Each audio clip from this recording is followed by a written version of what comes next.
do you feel like you've become Japanese to a certain degree? My entire adult life was in Japan, so Yeah. it's very weird. Understand more things about being an adult in Japan than I do in the States. When I'm in the States, it does feel like home, but it also feels foreign in some ways too. And in Japan, if you walk down the street and you say like, hey, good afternoon to somebody, you are a psychopath. Like, you know, like you don't just say like good afternoon to people walking down the street. I used to get yelled at because I would listen to people with my arms crossed, and you're not supposed to cross your legs or arms in Japan. It's just stuff like there's millions of little rules like that in Japan. What is the biggest difference between the US and Japan? I definitely think like shit, like Americans have like no shame. Okay.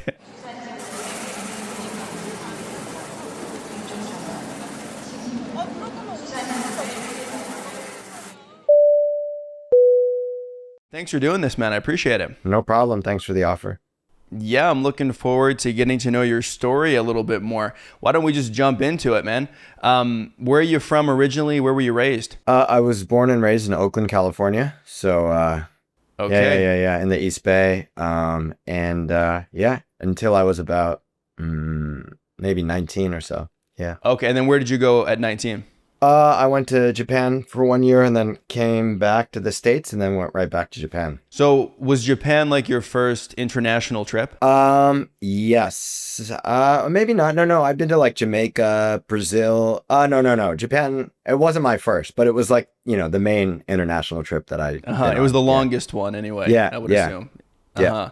So like growing up, did you have like an international kind of mindset, or what made you want to go to a different country? Well, I was always interested in Japan. My mom bought me, do you know, have you ever heard of Yoanji in Kyoto? It's like a rock garden with like, I forgot how many rocks, but you can only see a certain amount from a certain vantage point. Do you know what I'm talking about? Not really. Okay. All right. So it's a really famous rock garden. My mom, when I was like 6, bought me a miniature version of it. And I was really into gardens, like Japanese gardens. So that's like the first thing that got me interested in Japan. Like those little tiny rock gardens where they have like a rake and you flatten it out. It's like that. That's it.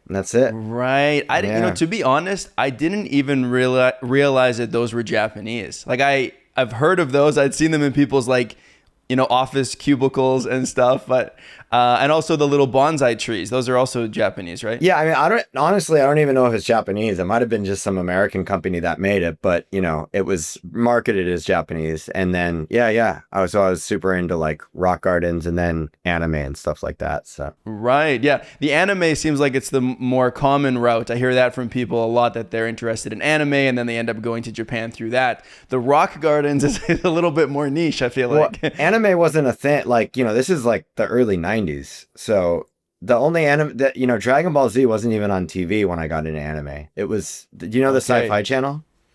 No, I don't. Well, I don't even know if it still exists, but there was a channel called the Sci-Fi Channel, and they had like adult anime on every Saturday morning. And when I was like 7 and 8, I used to watch that. There's blood and stuff like that, like extreme violence. And I was like, whoa, This is so cool. So this is before all that got big, Wow, so you were like an OG anime fan. I was an OG anime nerd. Like, you had to go out. I mean, sometimes they had stuff at Blockbuster, but if you wanted to buy one, you had to go to like random stores, So if it wasn't quite as mainstream at that point, like what was your first exposure to anime?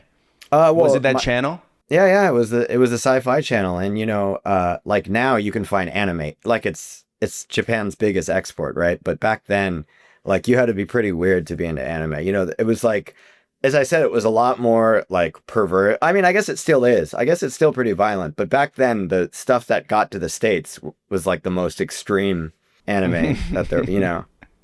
So you liked it before it was cool, basically. I'm a hipster. I liked anime before it was cool. Let the record show you were one of the OGs. Yeah. Okay. So I mean, loving anime, into rock gardens, that's one thing. Going to Japan seems like a pretty big step. How did that come to be? Yeah, well, got into anime, and then in middle school, I'd always write my papers on like Japanese history stuff. So I was like the original weeb, you know what I mean? The OG weeb.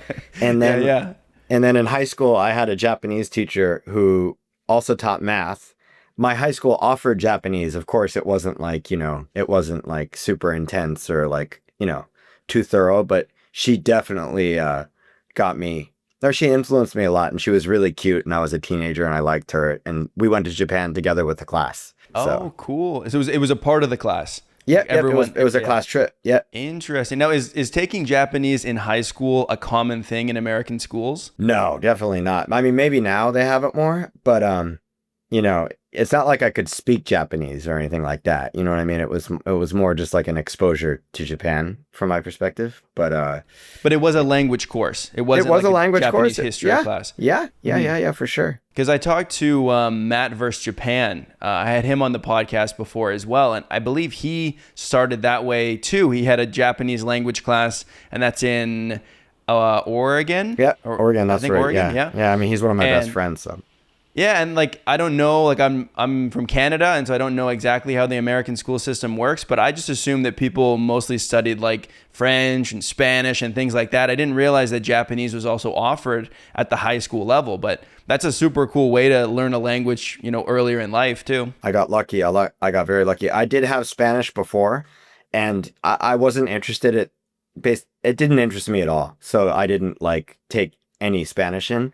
Ironically, now I'm learning Spanish and I really like it. But when I was a little kid, I didn't get it at all. You know, it didn't click with me. So you're learning Spanish now that you live in Japan, not when you lived in California. Yeah, not when I lived in California. Yeah, I really wish I would have paid more attention. But yeah. Right. It seems like that would be, you could probably use Spanish more in your day-to-day life in California than you could Japanese. For sure. Okay, so you went on this first kind of school trip with that class. How long was that for? It was maybe a week or something like that, and we just went around. Like I remember, I've said this a lot of times, but I remember being in Osaka. Do you know Mr. Donuts? There's like a donut place in Japan called Mr. Donuts. No, I don't. Okay, well, it's a really good donut shop called Mr. Donuts in Japan, and I remember being maybe 14 or 15. In Mr. Donuts in the morning, eating a donut with ramen. They had a ramen and donut combo.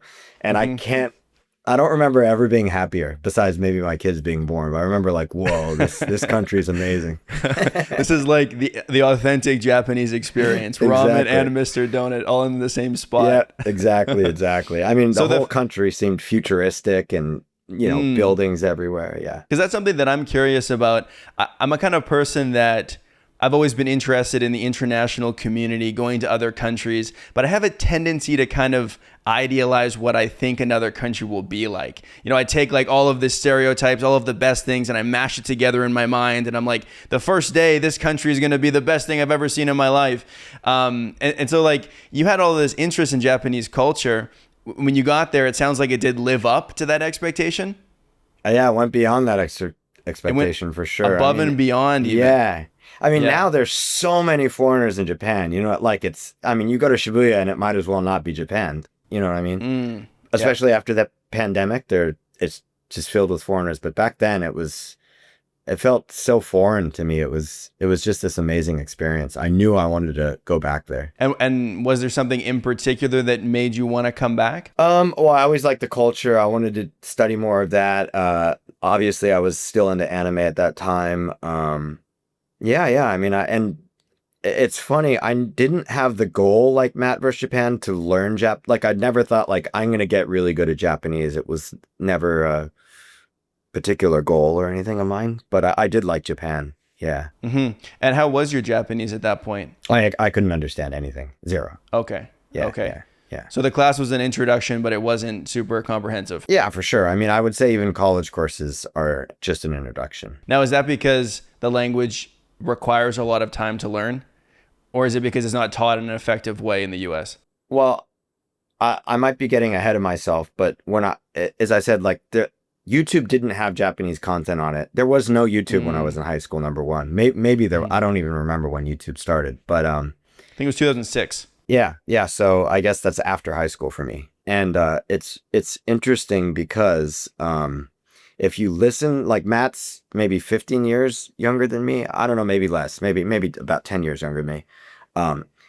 The generation above me, they have really bad Japanese pronunciation. Then my generation got a little bit better. Then Matt's got even better. And now the younger people, foreigners speaking Japanese, speak it like perfectly. And all it had to do was being exposed to stuff on YouTube and Netflix and listening. So in these college courses, you're not listening at all. You're outputting and writing, and it like kind of you do learn about Japanese, but it instills a bunch of bad habits as well. Right.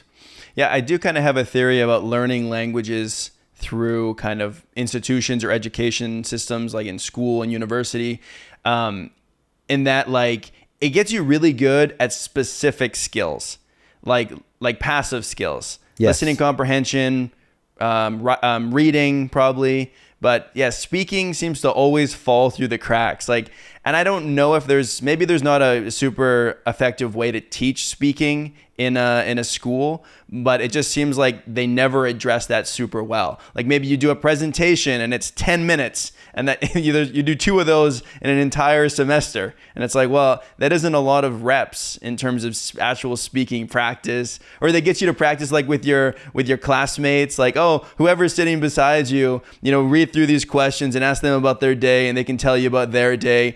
And no one ever did that. Like they would do like the first question and then be like, screw this, let's just speak English.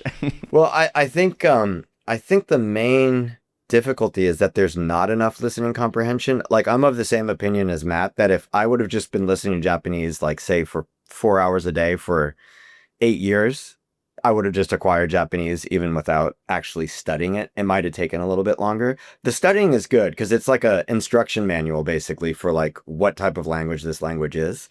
Yeah. But like one of the things that I think really hindered my Japanese was kanji. Like I can read it now. I can't write it, but I mean I can type it. And so much of your time is dedicated to like the stroke order and all that stuff. It basically like hinders your speaking and listening skills because all you're doing is writing. When Japanese people don't even write kanji at this point in time either. So yeah, they just type it, right? Yeah, they just type it. You just have to read it. So if I was going to start a course, I would have kanji only as reading and not as writing. So you think that the first step in acquiring a new language would be the listening comprehension? That's the biggest one. And that's what I didn't have. Like even when I would watch the animes when I was like in middle school or high school, they were dubbed. I mean, sometimes you could find good subtitled ones, but yeah. I mean, you have to listen. Like listening is by far the hardest skill to acquire. Like to fluently, basically understand everything you're listening to. Even now, like if I put on like news about like the economy or something, there's tons of things that I can't grasp. But now that might not have to do with listening comprehension at this stage. It probably has to do with vocabulary, right? Yes, has to do with vocabulary, and that's basically the 2 most important things is vocabulary and listening comprehension. If you don't have the vocab, it doesn't work, So like not having that exposure to Japanese content, do you think it held you back in learning Japanese at the beginning? Oh yeah. I feel if I would have been more exposed to Japanese content earlier, my Japanese would be so much better.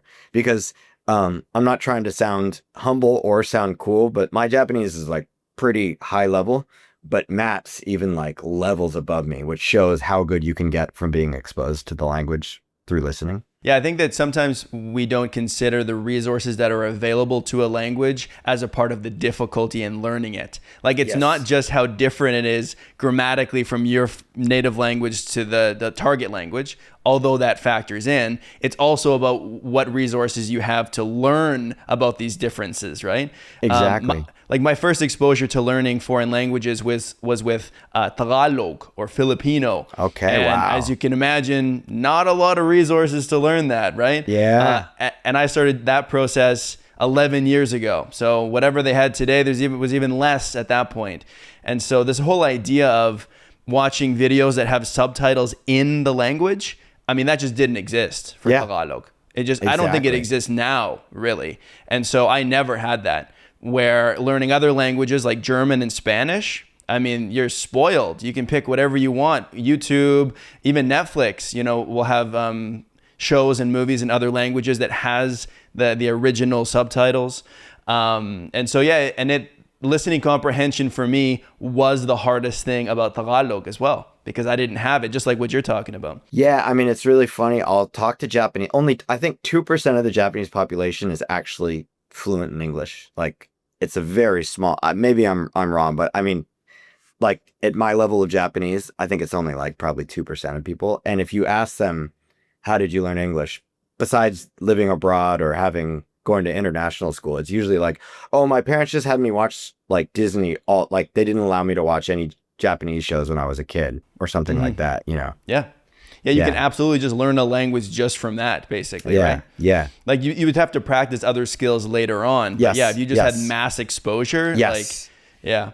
And that's what you're saying about kids now with anime. Is like a lot of kids are like, you know, probably pretty proficient in understanding spoken Japanese just through media alone. Yeah, I have like two friends. They're actually, it's interesting. I feel like females have a better pronunciation than males. I actually teach Japanese people pronunciation as well, and it's females by far have better pronunciation in English. In English, yeah, and I've read research about it too, and I guess other people have found that that's true. But these two girls that I know, one's American and one's Austrian, they speak like perfect Japanese. Like, you know, if a Japanese person heard them on the phone, they just think it's a Japanese person, you know. But it's just because they were exposed to the language so much. And are you talking when you say that females speak better? Are you talking about the accent? Yes, the accent is better. Yeah. The accent is better. I forgot what the research said. It had to do something with like what's the word in English? I'm drawing a blank now, but empathy was what it was. Really? Yeah, I'm pretty sure that's what it was, like being able to kind of mimic the other person and like make them feel comfortable. I don't know if that's true, but yeah. With language learning, I don't think that pronunciation is the most important thing, but it is interesting how native speakers oftentimes will gauge your perceived level of the language based on your accent. Yeah, I mean, like, that's how they do. That's how they do it. Is I mean, by far, it isn't. But I mean, as long as you can get stuff across, you know, like I can get anything I want across, and I have, you know, maybe 75% perfect pronunciation. But yeah, I mean, they treat you differently when your pronunciation is almost perfect. Yeah, definitely. And it's, I mean, I think that to a large degree we all do that, but it isn't a fair metric. No. Like I see that in English too. Like sometimes. You know, we'll meet someone from India that has a really thick accent in English, but their grasp of the language, their vocabulary. I mean, a lot of people might even have like a bigger vocabulary than I do. They might be a civil engineer or whatever it is, like electric engineer from India that has a crazy vocabulary, but might have a thick accent, and people might perceive them as not speaking the language well. I totally agree. The Japanese guy I work with, Atsu, he doesn't have a perfect English accent at all,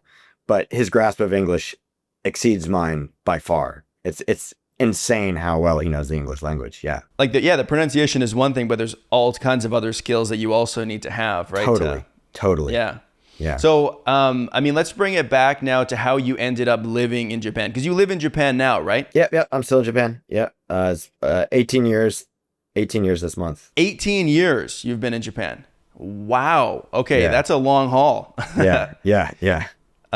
Okay, so how many times did you go back and forth between the US and Japan before you decided to move there permanently? Never. I've been there straight 18 years. So it was just the initial trip in high school? Sorry. I did 1 year of study abroad and then had to graduate university, and then I came right back. So I've been here since, I was here from 2006 to 2007, and then from 2008 I was here. Wow, just straight on. Yeah. Do you feel like you've become Japanese to a certain degree? Well, it's very strange because I was basically, my entire adult life was in Japan. So it's very weird. I definitely don't completely feel like understand more things about being an adult in Japan than I do in the States. When I'm in the States, it does feel like home, but it also feels foreign in some ways too. Interesting. Yeah, it's like reverse culture shock when you go back. Exactly. Yeah. Exactly. Yeah, because 18 years is like, I mean, that's a lifetime, really. Yeah. It's pretty interesting. So you have that like reverse culture shock when you go back to the States now, but when you first got to Japan, did it take a while to get used to life there at the beginning? No, and this is a blessing and a curse. It's almost a superpower. I'm very naive and for lack of better words, like dumb. So I never thought about things that deeply. Like I was never thinking like I need to get really good in Japanese or I need to get used to this country. I've always been like, I'll just go do a little bit of work today and then go to the bar and hang out with my friends. Like I didn't really like maybe not having a goal at that time really helped me because I never felt disappointed in myself or disappointed in like, you know what I mean? Right. Yeah. Yeah. Yeah. Yeah. Yeah. You never had like a standard to live up to. You were No. just like going with the flow. Yeah. Well, I thought I was like amazing at everything. So, yeah. Well, I mean, maybe you were. I mean, I don't know. Just be blessed. Yeah. But did you still acquire the knowledge that you needed to acquire even without trying, essentially? Yeah, like it especially happened when I lost my visa once and then I joined because I'm basically a comedian is like my main job here now. Okay. Yeah. I've been doing that for 15 out of the 18 years. And Wow. when I passed whatever I forgot maybe it was N1 or N2. I don't remember whatever it is to get into college. It was one of those, tests. So I did have a grasp of the language for sure, but I got into this school. There's never been a foreigner in like a comedy school like that. Like it may at that time, probably not. I don't think so. But I spent 2 years, like 8 hours a day, every day with Japanese comedians. And I honestly didn't really understand much like what they were saying. But after those 2 years, I basically acquired Japanese at a pretty high level. Wow. So, I mean, you had like a base of Japanese to get into the school, you said, but like most of the learning was done like as a part of your profession, essentially. Yeah. And when you go to those schools in Japan to become a comedian, you basically have to go to a school. Like you can't just say, I'm going to become a comedian. Okay. It's kind of changing now with the internet, but back then, yeah, that was an insane experience. Like, the comedy industry in Japan, I think it's changed a lot. I think it's a lot nicer now, but it's very like traditional, like think like, probably like 1970s American entertainment where like you have to, and what's even worse, it's very strict hierarchy. Like, I mean, like you're getting yelled at all the time. It's very, very rough, but it did good for me. Like we had very scary teachers and stuff like that, but, for me, it was a really good experience. Like, I feel like it made me an adult almost. The perception that I have of comedy, like stand-up comedy, is that each individual comedian kind of develops their own voice. How does that work in a more academic setting? Like, what are they giving you the tools that you can develop your own voice, or is there a particular style that they'd prefer you to have by the time you graduate? So it's nothing like American comedy. I think Japanese comedy and American comedy is like apples and oranges. Like you can't even really compare it.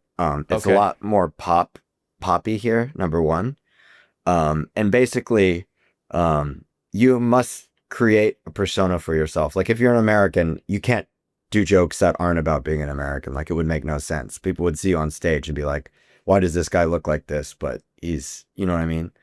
So, and it's always, or not always, but usually with two people. Ah, okay. Yeah. So I have the same guy. I've known him since I was 18 and we're still working together now. And you're on stage at the same time.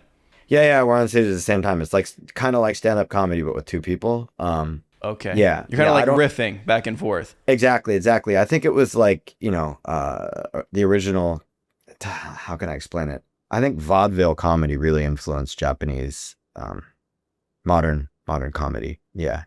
So like when you first started with that, where was the Japanese comedy scene at? Like, because stand up, like, I mean, it is stand up, right? It would be under the umbrella of stand up comedy.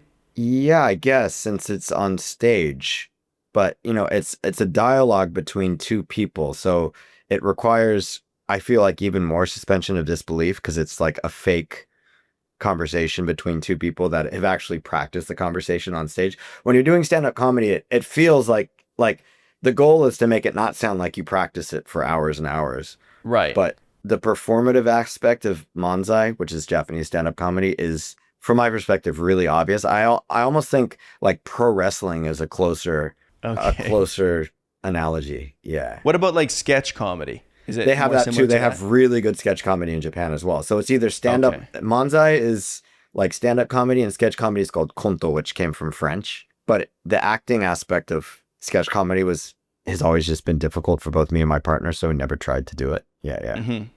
I mean, that sounds like it would be very challenging to do that as someone who isn't a native speaker of Japanese, especially because you're interacting with someone else on stage. Like you could be a stand-up in the US or like an English speaking country, and you could just be up there on your own. And even if you didn't speak English super well, as long as people could understand your jokes, you'd be fine.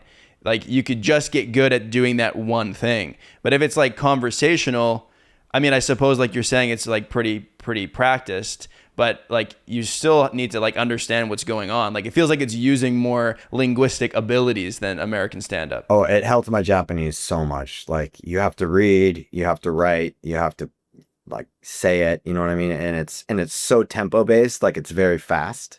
I think Japanese is the fastest language, right? And it gets even faster with comedy because it's tempo based. And the second year of school, or maybe right after we graduated, like everything's a contest in Japan. So comedy is basically all, maybe since 2004, it's almost like there's the stand-up comedy contest, there's a sketch comedy contest.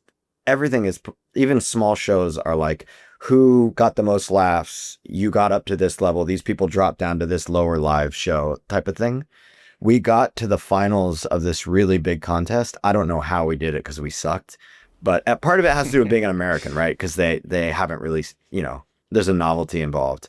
But yeah, we got to the finals. It was like 1,000 different people, and we were in like the top 4 or something like that. And then we did that show, and then we started getting a lot more shows for a couple of years. Yeah. Wow, you gotta have to prove yourself in the scene. Yeah. I mean, there's been other comedians who have gotten much more famous than me, like Atsugiri Jason. Have you ever heard of him? He's very, very famous. He blew up all over Japan, but yeah, it's all through contests. Were you doing comedy in the US as well before you moved to Japan? No. And I don't feel like I have a like innate comedic ability either. Like I sucked. So like then what drew you to Japanese comedy? Like if that wasn't necessarily your thing before that, how did you find out that it was your thing? So I went into this entertainment school that I was telling you about, the 2-year one. And at first I did not do comedy because I knew the comedy was really strict, like a lot of hazing. It's this crazy world. Like it's insane, like the old school comedy world. And I was in there for a year doing a course that was like for the students that didn't want to do that. And I got bored after a year, and I was like, maybe I'll try the comedy one. So I tried the comedy one, and this is all just me thinking, yeah, I'll get famous at some point. Like if I keep doing, you know what I mean? Like I like I said before, I have this like kind of maybe overconfidence or something like that. So, I mean, that's a good thing though. I think that can kind of bridge some gaps, because a lot of times we get caught up in our own heads about like, oh, I can't do this, or like I'm too self-conscious to try it. So like a little bit of blind confidence goes a long way. Oh yeah, I had a lot of blind confidence. Yeah. But the interesting part, like, because now, like my YouTube channel, which I personally think is really funny, and we have a lot of Japanese people that watch it. The relationship that I've created with my comedy partner is so deep. Like that's where the laughs come from, is through the relationship between the two people, which is really interesting. It's like, I mean, they have it in the States too, like Dumb and Dumber, Beavis and Butthead, that type of thing. But like we have this, it's almost like telepathy. Like I know if I say this, he's going to say this, and then I'll be able to say this, and then he can say this.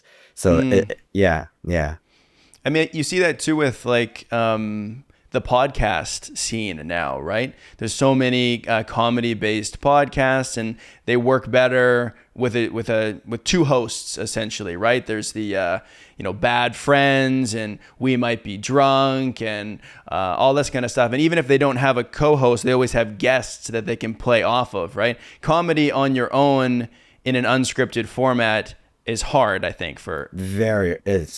Comedy is like the most difficult thing. Even like going on stage with two people. Like, I mean, I've been on, I think the biggest show that I ever did was maybe like 15,000 people in the audience or something like that. Wow. And it wasn't just us. It was like there were some other comedians on the show as well. But dude, I mean, when you don't get laughs, it's like the worst. I mean, it's the worst feeling in the world. You know what I mean? But at least when there's another person there, you can share the pain with them. But if you're on your own, man, I don't even want to think about it. Yeah, like you mentioned your YouTube channel. I mean, you make so much content across all different platforms. It's entirely in Japanese, right? Your content. Yeah. I've never thought yet to do anything in English. Everybody's always like, you should do something in English, but Japan is enough for me right now. Like it takes a lot of time to make content, you know. And does that also represent your day-to-day life living in Japan? Do you speak more Japanese than English? No, I think it's pretty half and half. Like my kids speak English. I have like I have a bunch of friends who, you know, Matt included, we don't speak Japanese. So, but I've actually restarted studying Japanese this month. Like I'm aiming for like 4 or 5 hours a day and trying to learn maybe 20 new words every single day too. So I'm upping the Japanese. Kind of a process that never ends, right? Even 18 years in, it's like there's always something to learn. Well, I think the other important thing is to like, people say don't compare yourself to others, and I can agree with that to some extent, but I feel like comparing yourself to others really like can help you set a goal for yourself. Like just hanging out with Matt, like, because me and Matt have been doing a bunch of videos recently. I'm like, I thought I was good at Japanese and everybody thinks I'm good at Japanese, but now I'm with Matt. And it's funny because I know people who are better than Matt, and Matt's like, you know, still trying to get up to their level, but it helps you like kind of level up, you know? Sure. I think there's like a realization that you never have the thing. Like it's never like, oh, I'm the Japanese guy, or I'm the, you know, Tagalog speaking guy. I've done it. As soon as you decide that you've done it, you stop learning new stuff. Yes. And then you kind of like, what's the word? Like you crystallize, where whatever mistakes you have just get like baked in, and you stop learning new words. And because I mean, I've been speaking Tagalog not for 18 years, but 11 is quite a while too. And I had the same mindset of like, I'm just really good at this language because everybody tells me that I'm really good. And then later on, I realized, yeah, I mean, I am good at it, but I'm not perfect. And there's still lots of stuff I don't know. And there are mistakes that I continue to make. And I could do this and I could do that better and whatever. And so when you realize that it's never going to end, then at least you can be open, I think, to like new ideas and new words, as opposed to like defensive of this ability that you've curated over so many years, right?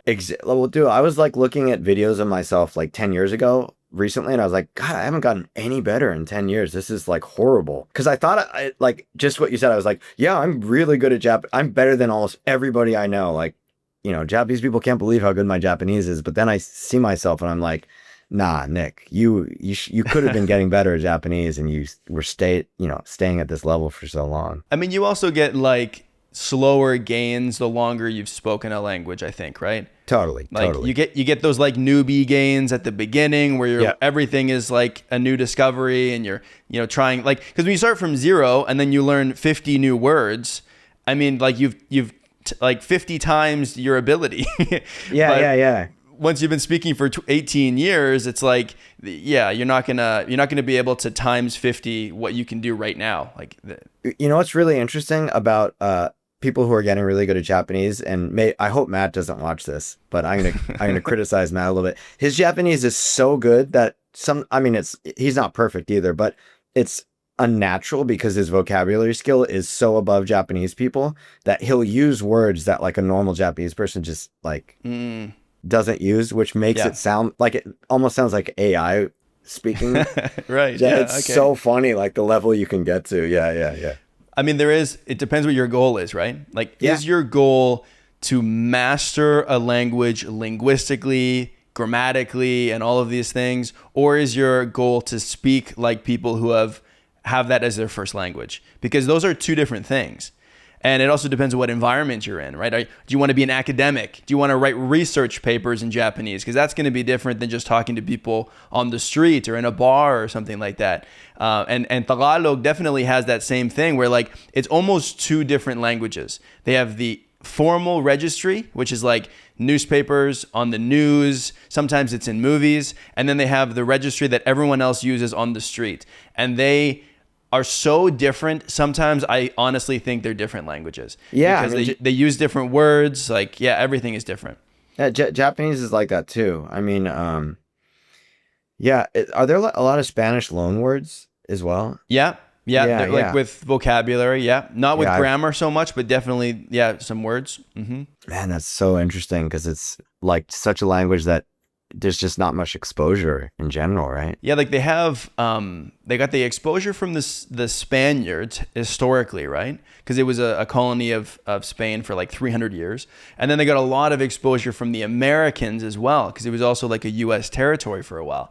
And so there's this it's called Taglish, which is English and Tagalog mixed together, and that is really how people speak. And so when you mentioned that about Matt, how he uses words that Japanese people wouldn't necessarily use, there are lots of foreigners who learn Tagalog thinking that they're just going to translate what they say in English directly into Tagalog. And you can do that, but you will sound like a robot. Like, people do not speak that way. And so you have to kind of like introduce more English into your sentences if you want to sound more Filipino, which is ironic. So, it's so like counterintuitive, right? Well, it's the exact same with Japanese, because there's so many English loanwords. If you use like the Japanese word, but people don't use the Japanese word, they use the katakana English word. So it's like, right. But I mean, I was just saying, like, do you feel like you'd have to go to the Philippines to learn it? Because I can't imagine there'd be enough content to be, maybe I guess on YouTube now, right? Well, I learned it without going to the Philippines. Wow. So like I've been speaking it for 11 years. The first trip I did to the Philippines was last year in May.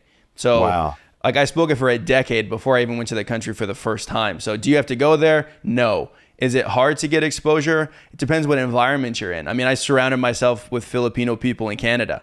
You know, I had a Filipina girlfriend for 4 years. I was working at Filipino environments, like where my boss or my coworkers were Filipino. I had friends that were Filipino. I mean, there were times where I was speaking more Tagalog every day than English in Canada. So if you do that, it doesn't matter what country you're in. Yeah, right? Yeah, exactly. I mean, that's what immersion is, right? Yeah, exactly. You just got to surround yourself one way or another. And also, like, I didn't watch a lot of Filipino movies or TV shows or anything. I got the exposure from just talking to people. Yeah. So yeah, that's crazy. That's insane. I mean, the language is a big piece of like integrating into society. I've heard people say that it's hard to make friends in Japan as a foreigner. Now, if you speak the language, I'm sure that helps, but has that been your experience as well? I think this is my mom. You know, moms always say good things about you. She was like, yeah, Nick, one of the most amazing things about you is you've always been able to make friends. I've never had a problem making friends, like, be it Japanese people that don't speak any English, Japanese people that do speak English. Like, maybe it's my personality, but I really put myself out there, so I don't have that problem at all. Are there differences in making friends in Japan versus making friends in the US? Yeah, I mean, it requires you to have a different concept of what friendship is, because having Japanese friends are not the same as American friends. Like, I remember a guy who I knew who he ended up leaving Japan, and I remember he wrote a Facebook post. This is like before Instagram and Twitter. I guess Twitter was around, but Instagram wasn't that big. And I remember he said he was talking to one of his Japanese friends about some problems he was having in life, and the Japanese friend said, I don't really want to hear about your problems. Like, don't make me feel bad about your problems too. And he was like, I can't deal with Japan anymore. But like, people talk about different things. Like, people aren't interested in politics. People, you know, I don't think Japanese people are more reserved. I think once you get close, I think it takes longer to get close, maybe. But it's different. It's just like, I like having both. I like hanging out with my Japanese. And to be honest, I speak better in Japanese. Like, if we were having this podcast in Japanese, everything probably would be going smoother. Not because I'm better at Japanese, but because I'm used to speaking in front of people in Japanese all the time. Like, that's my job. When I had my wedding, I did my speech in Japanese and my speech in English, and the speech in Japanese was so much better than the speech in English, because, you know. But I just, it's, at this point in my life, it's totally natural. Like, every year, maybe in August this year, I meet up with my friends, my Japanese friends. We all meet together, like 40 of us who I've been friends with since like 2019 or something, like, or I mean 2008, sorry, which is crazy. It's kind of cool. Like, you know, we were all young kids back then, and now we're all almost 40 now, or 40, you know what I mean? So like, even if you have a good friend like that you've known for 18 years, like from the beginning of your time in Japan, would you say that you still wouldn't talk about your personal problems, like the example you gave, or you wouldn't talk about politics or things like that with them? Well, it depends on the person for sure, but just in general, but just like, do you feel like, I don't, how do you, what's like the pitch accent for Tagalog? I don't know how to, Tagalog? I don't know how you said it. It's Tagalog, so the Tagalog. stress is on the ga. Tagalog. Tagalog. Yeah. Like, I don't know, maybe people in the Philippines are like closer to like maybe Western just culture in general, I'm assuming.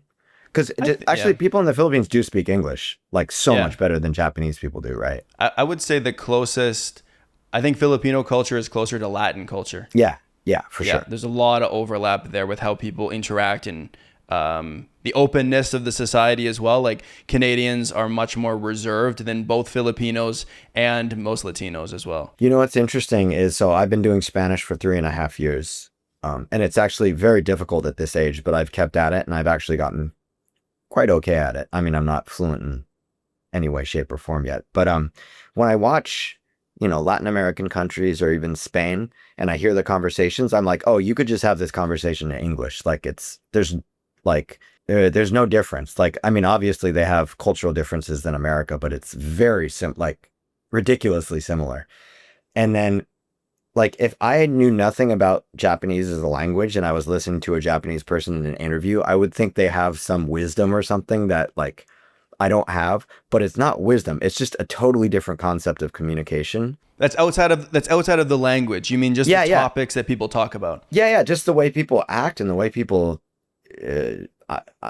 behave. I'm not sure what it is, but like when I do Spanish, it's like, yeah, I might as well just be watching an American speaking in a different language. But with Japanese, it's not like that. It's totally different. Sure. I mean, there are languages where you can translate more easily across, like not just words, but I mean ideas and concepts and how people communicate. And yeah, I've noticed that with German as well. I speak some German, Spanish, English. I mean, yeah, there's so much like overlap. In Tagalog, even though the culture is similar, the way you express ideas is not. Like you almost can never translate because it's like just not expressed in that way. You know? And that's like Japanese. Yeah, like for an example that I give sometimes is like in English we would say, stay there. So we have a verb, stay and there. In Tagalog, they don't really have a verb for stay. So they just say, dyan ka lang, which literally means, the word order is also different. So it literally means, there you only. Wow. And that means stay there. And it's like, if you were to look at it side by side, they mean the same things, but the way that they express that idea doesn't really compare.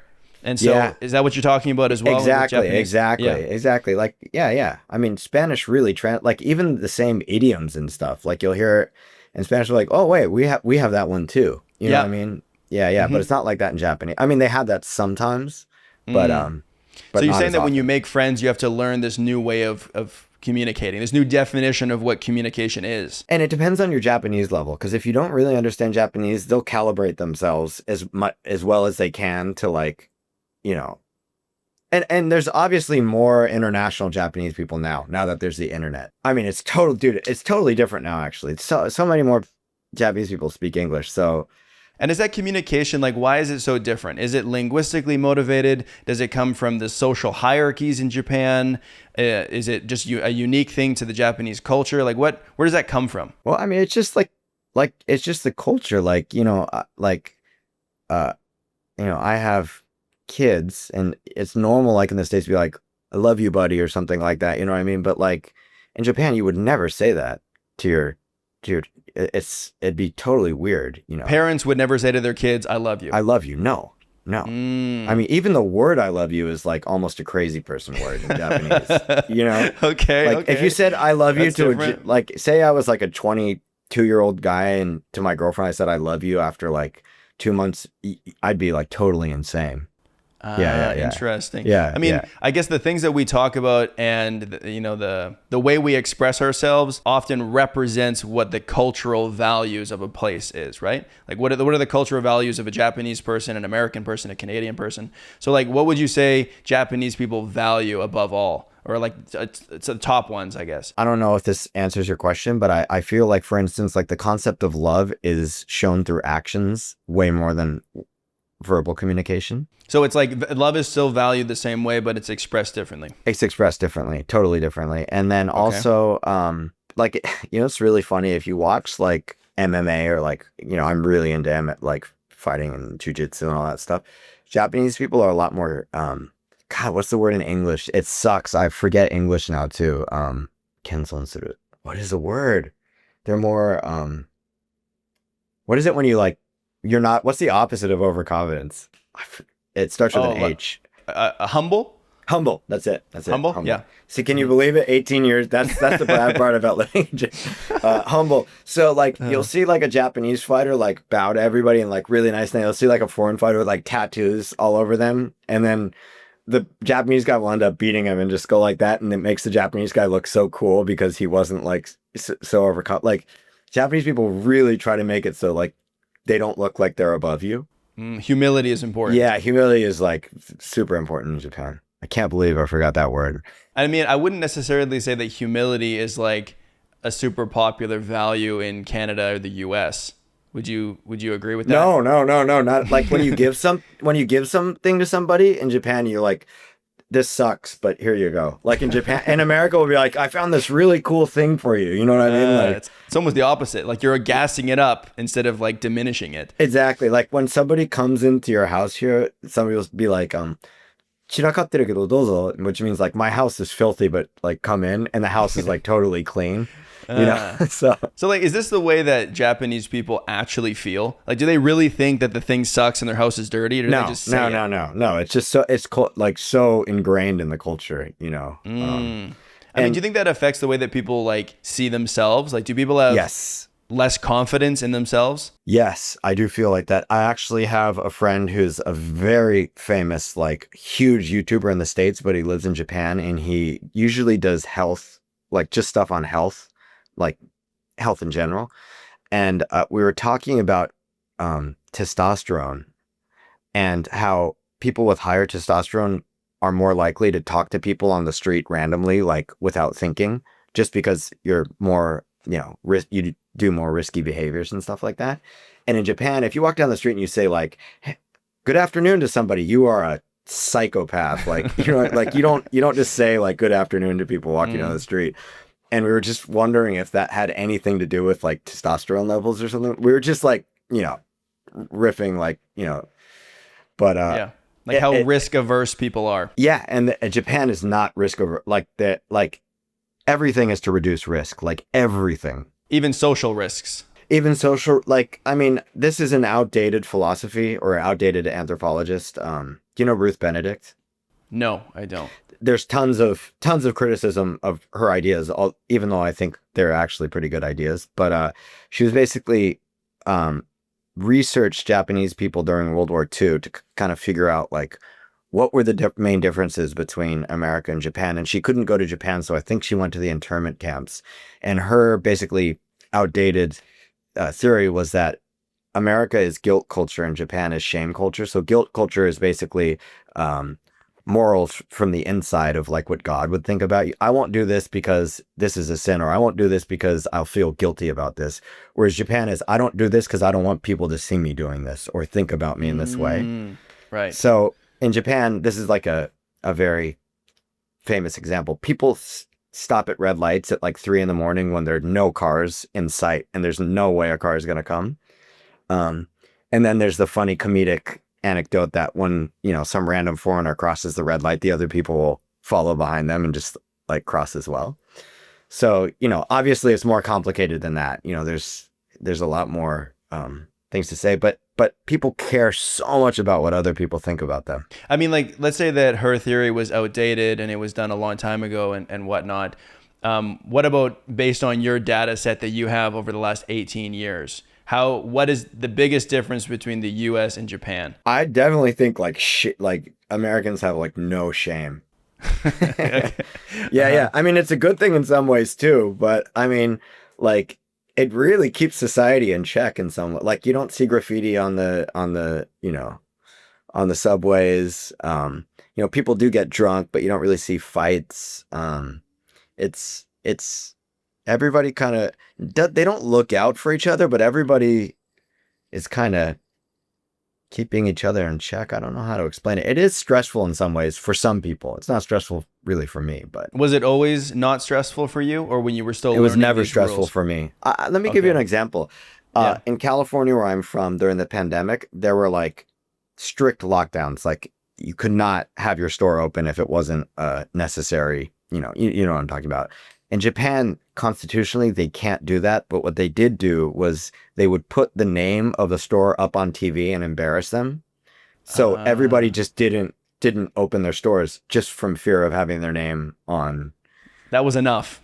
That was enough. Yeah. Yes. Yeah. Interesting, because like here, even with rules, a lot of people didn't follow them. Exactly. Right? Exactly. Yeah. And it's, there's great things about the United States too. There's a lot more, I don't know. I mean, I went to Holland. I have a really good friend in Holland, and I like that people just randomly talk to. Have you ever been there? Not really. I mean, I spent like one afternoon there when I was in Germany, but I don't think it counts. Oh, I think it's like a little bit more of a like a brighter version of Germany. Like Germans are a lot more reserved. Actually, probably kind of like Japanese people in some ways. Yeah, but they are a lot more reserved for sure. Yeah. But Dutch people like joke with you all the time. You know what I mean? It was really fun to be there, I went to the Netherlands after being in Germany for I was there for a month. And so I think I was like 2 or 3 weeks in. I did an exchange through my university. So I was like 2 or 3 weeks into the program, and we did this field trip, the whole class. And we just drove to the Netherlands and went to one city for an afternoon. And I was pretty I kind of gotten used to what German culture was like, being a little bit more reserved, like we're talking about. And people don't really talk to each other in public. Like they don't know each other. They don't communicate. And then I went to the Netherlands, and I had that same mindset. Like, oh yeah, these people are going to be super chill, and they're not going to want to talk. And then I was walking on the street, and I would look at people, and they would smile at me. Yeah. And I was like, why is he smiling at me? Walk a little farther, another person, they're like, hey. And I'm like, yeah.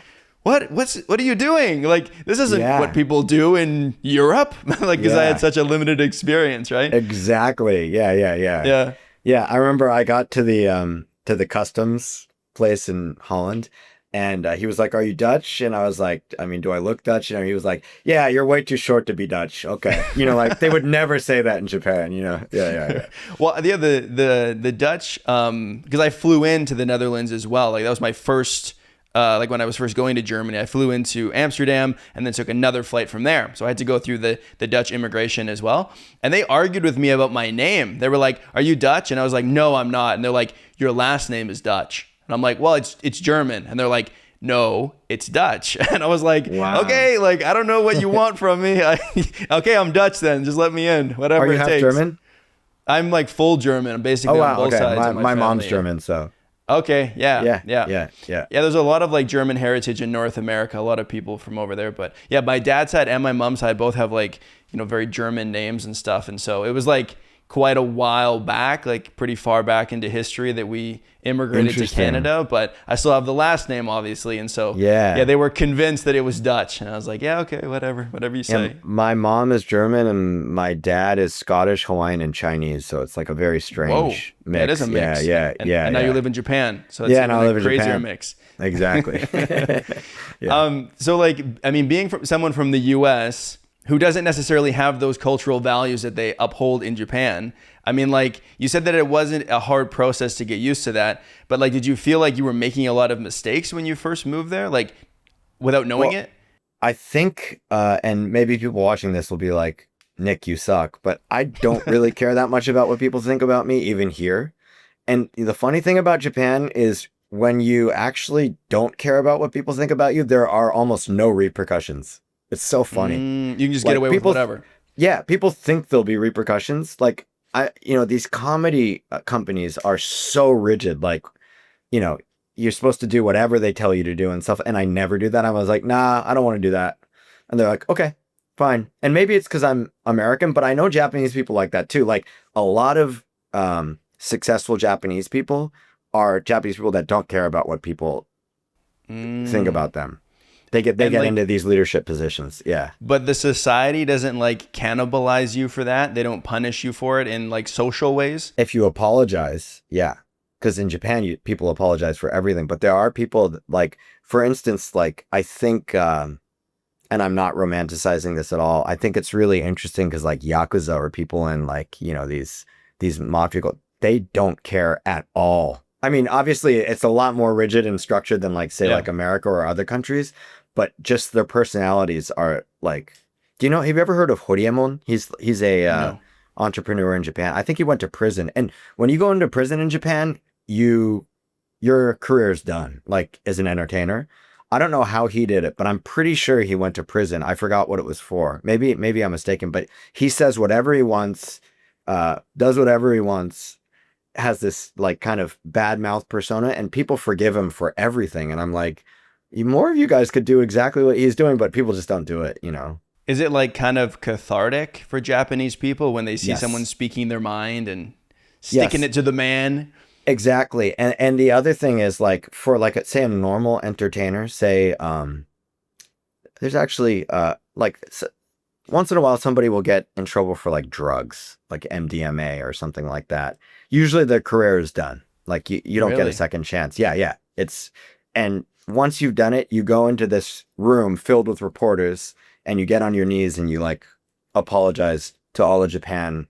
And it's, from my perspective, it's like this insane comedy like routine because it's like totally scripted and like, I don't know. It's part of Japanese culture. It's called shazai kaigen.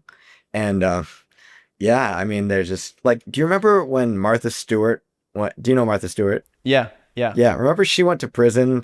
Maybe it was like for 6 months for like insider trading or something. She gets out, goes on Comedy Central and does like a comedy duo with Snoop Dogg and is like, I was in prison longer than you or something like that. And that was what's funny about it. Like in Japan, that would never happen. So, I mean, so there are some social consequences then. You can't do whatever you want. Yeah, but I think especially with the internet now, like people who traditionally would have been kicked off TV are like, screw you, I'm just gonna make my YouTube channel. And then they make a YouTube channel and get millions of followers and they don't care at all. I mean, something that I often wonder about with Japan, because it is a country that seems to have a lot of social rules or expectations on how people are supposed to act. Like, what's the buy-in? Why do people buy into it? Is it because they legitimately value what that brings in terms of safety, in terms of people like social order, or is it just societal pressure? And if no one was looking, they wouldn't be doing that. I don't think if no one was looking, they wouldn't be doing that. Cause even when I like will write like a note to myself to like, write an email to somebody, I'll put the word san or sama on the end of their name, which is like an honorific, which is interesting because it's not like anybody's going to see my note that you know what I mean? But you still do it. I still do it because he's like above me. So I feel like I should.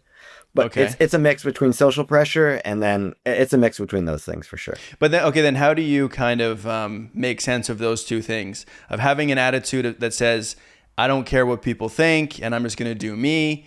And then also writing honorifics in a note that no one else is going to see. It sounds like you are kind of caring what people think a little bit as well. Well, I am. And the really interesting thing about Japanese comedy, I think we have the value in the States that like, you say whatever you want, like it's your freedom of speech that's comedy, when in fact it might not be true. You might actually be following the rules of stand-up comedy. We just have the idea that. So in Japan, manzai is the stand-up comedy. The whole point of the art form is there's a box. You need to stay within the box, but how close to the edge of the box? Like, so during these manzai contests, it's not just about how many laughs you get. It's about, was this manzai or not? So sometimes in the contest they'll be like, your joke was so funny, but sorry, it wasn't manzai. And they get kicked off the show, which is something you wouldn't see in the States. Like people don't care. They just want to laugh. And it's this whole thing. Is what this person did manzai or not manzai? I feel like with me, I never cross the line of social boundaries. I always just go almost to the edge of it. Like I think it's like a balance. Like even in the States now, like in Japan, you don't talk on the train with a phone. Like you're like, people will tell you, like sometimes somebody will say like, turn your phone off.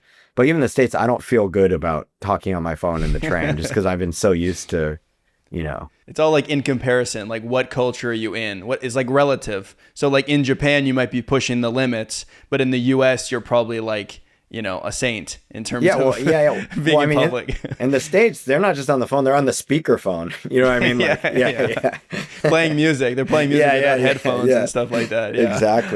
Exactly. But yeah, I think Japan it's really interesting. There's just so many unwritten rules. Like there's so many, like in Japan, for instance, when I was in comedy school, I used to get yelled at because I would listen to people with my arms crossed, and you're not supposed to cross your legs or arms in Japan. It's just stuff like there's millions of little rules like that in Japan. As a foreigner, is it realistic to expect someone would learn those things even after 18 years? Is it doable? It depends on what sphere you're in. So people have always treated like, because I'm pretty good at Japanese, the standards people held me up to, like if you don't speak good Japanese, they don't care about like, if you don't speak good Japanese, they're like, oh, your Japanese is so good. But to me, they're like, oh, that's wrong. You didn't say that right. You know what I mean? Yeah. It's kind of a double standard. I mean, they can see that you're capable of more, so they expect more from you, I guess. Exactly. Yeah. I mean, the thing with, it's Japanese culture. It's any culture, right? It's it takes a lifetime to really understand how it works. And so I feel like in an hour, we've only kind of like scratched the surface.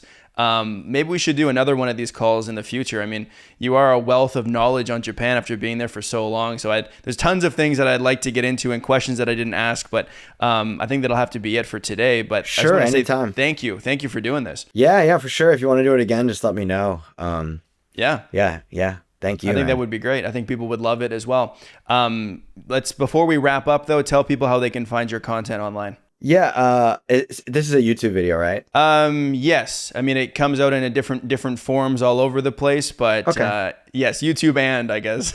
Yeah. So I guess I have a YouTube channel. It's all in Japanese and it's very fast paced. So maybe if you're learning Japanese, it might be funny. It's basically just me messing with my Japanese comedy partner who's very like stern and like quiet, and I'm just bothering him for like 10 minutes each time. But I'm on YouTube. I'm on Insta. It's Niku-Nisan. I think it'd be hard to explain the spelling and stuff, but I'll put it in the description of the video. People can check it out that way. Sure. Yeah. Okay. Awesome. Thanks so much, Nick. I appreciate it, man. Thanks, Jared.